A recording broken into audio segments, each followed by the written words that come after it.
Thing that kind of famously now known for is you developed the Lyst Index, which close to just half a decade, around 6 years ago. For those that don't know, the Lyst Index is a data-led review of the hottest products and the hottest brands every quarter.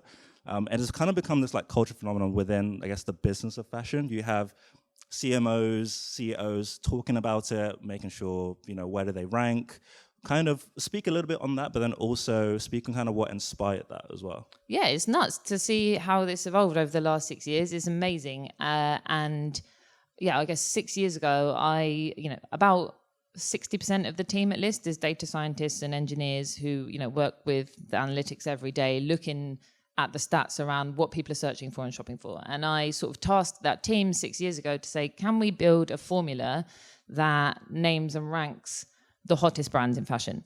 And I wanted this to be something very different than what you could see from a kind of traditional publisher where an editor would choose based off their opinion, these are the things that we think are interesting, or these are the advertisers that have paid us this month to say that these are the things that are interesting.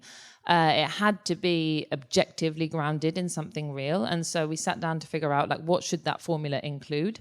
And what we knew is that if we just looked at, pure search and sales data on the platform, that was great, but it would give us the biggest, and maybe the biggest brands in fashion wouldn't actually change that much quarter on quarter, so it wouldn't be the most interesting story. So to get to the hottest, we needed to include some sort of measure of kind of talkability and buzz, which is where social media metrics came into the mix. And so what we have now, and we don't reveal the secret source of the formula and the algorithm that mixes it, but is a blend of those three factors. So search, sales, and social media ultimately. And I was concerned when we launched it that there might not be enough movement or change to do this every 3 months to keep it interesting. But actually what you see is that there's a ton of movement. The brands move and change all the time. And I think its power has been in its consistency. It's really earned the recognition and the respect of the industry by doing this same activation every 3 months. And I think when you're in a marketing role, it's tempting to be, everyone's excited by the big shiny thing or the big campaign, the one moment that you build up to all year that you're going to invest a ton of your budget and your planning and your resource into this one silver bullet activation. But really this sort of drumbeat of consistently showing up in the same way in this sort of credible, notable, recognizable moment every 3 months has been really powerful for our brand. And I would encourage everyone to think about sort of franchises in that sense. How can you give something the time to build? Because certainly it wasn't a smash hit immediately. We actually partnered with the business of fashion when we first launched it to ensure that it got that reach and that credibility. And then we kind of took it back because we were like, wait a minute, we can do this on our own. Just sticking to it over the years has been really valuable. And now, I hear it from the brands all the time. It's like a key metric for them that they look at in terms of their performance in the market, because they don't get that kind of objectivity around what the customer actually wants from any other place. So it's an amazing thing to work on. It's a real privilege, but also it can be a nightmare.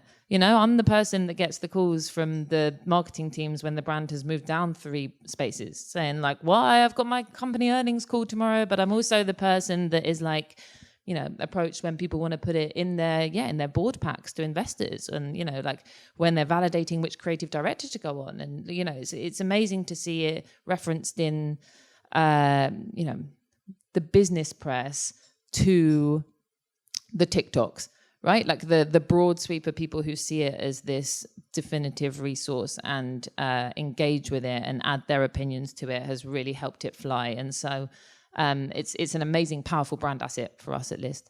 Yeah, it's amazing. I think I've even seen it cut through to mainstream as well. I saw it on a podcast that has nothing to do with fashion. Yeah, it's been shared by Kim Kardashian. Yeah. It's kind of crazy. When you get something that is,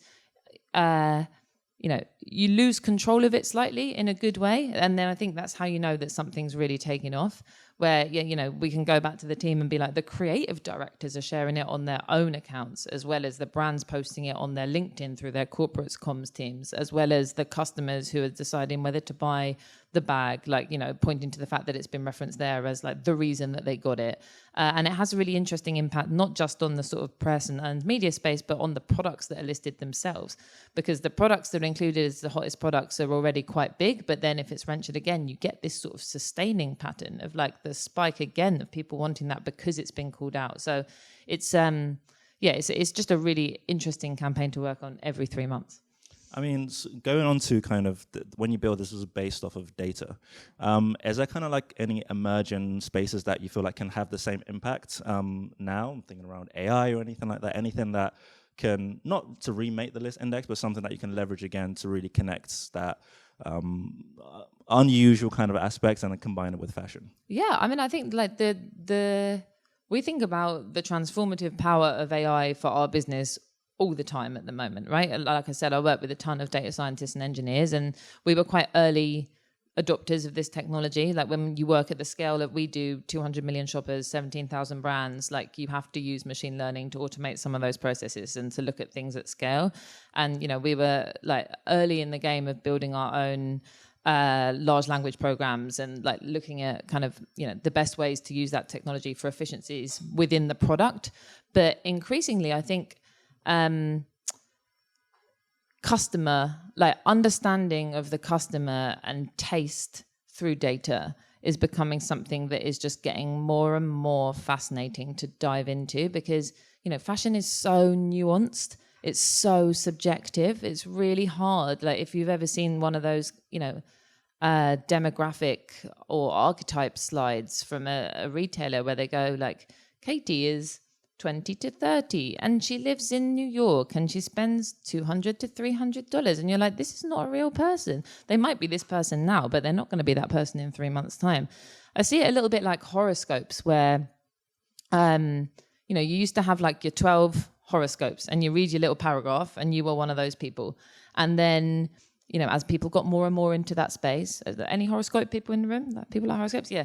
As people got more and more into that, it was like, oh, I'm this sign, but I'm rising this, and maybe I'm looking at this, and you got a little bit more depth to your kind of personal profile. And then people were like, oh, I've got a chart. I've got my birth chart. I was born on this day at this moment, and so I know all of this stuff about me, and that is fixed to who I am as a person. But fashion is like that, except that chart moves all the time, because in one day you're feeling like that and you're certainly this way, but you're going to be feeling totally different tomorrow, and that can be because of the weather. It can be because you've changed body shape. It can be because you're going into a new job. So you're constantly shifting and reframing the priorities that inform your shopping decisions in fashion. And so it's really hard to paint an accurate picture of the customer now in terms of just data.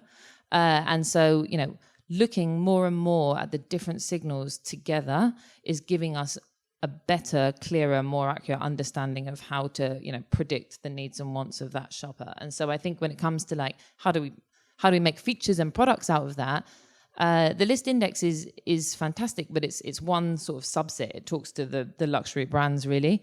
I can foresee a future where you have that for every element, every element of the different kinds of brands that are out there. I think Spotify's Wrapped at the end of the year is a fantastic example where it's a brand asset and people love to see what their top songs are. But I think it's fun because it tells you something about your identity and your personality and who you were that year. But almost like you want to see your Spotify Wrapped compared to the last 10 years and the next 10 years to see how you evolve as a person. And that's what AI gives us, is just that capability to do that at a scale that was unimaginable before.